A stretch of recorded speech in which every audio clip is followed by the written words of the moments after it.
All right, let's talk about something that has probably driven you absolutely crazy if you're a Notion power user, trying to connect with related databases. For years, this seemingly simple task has been a huge headache, but you know what? That's all just changed. Does this sound familiar? Yeah, if you've ever banged your head against the wall trying to get Zapier to link two of your Notion databases, you are definitely not alone. This quote from the Zapier community, man, it just perfectly captures the pain so many of us felt.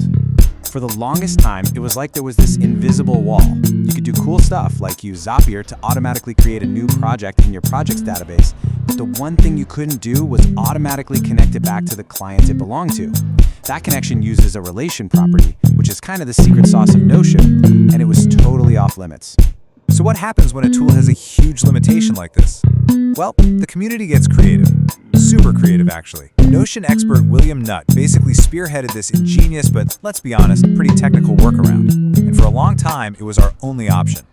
So how'd it work? Well, it was a whole song and dance. You had to get Zapier to talk directly to Notion's API.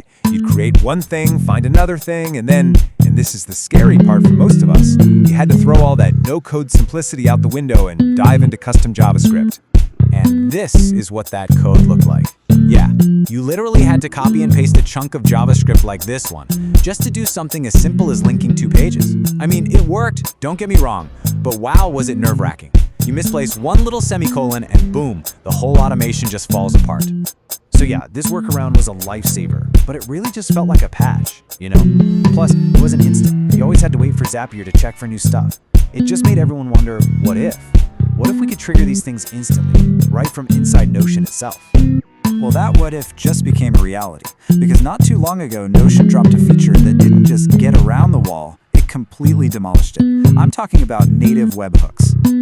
So what the heck is a webhook? The easiest way to think about it is like a doorbell. Before, Zapier had to walk over to Notion's house every few minutes and knock asking, is anything new, anything happening, over and over.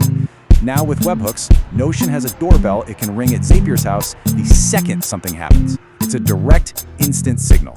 And let me tell you, the reaction from the community was huge. People who live and breathe this stuff, like Dimitri Apanachani here, they knew right away this wasn't just some small update. No, this was a total game changer. It fundamentally changes the automation game in Notion. Okay, so that's enough theory, right? What does this new instant automation actually let you do? Let's look at how this changes things in the real world. Let's take a content creator, for example.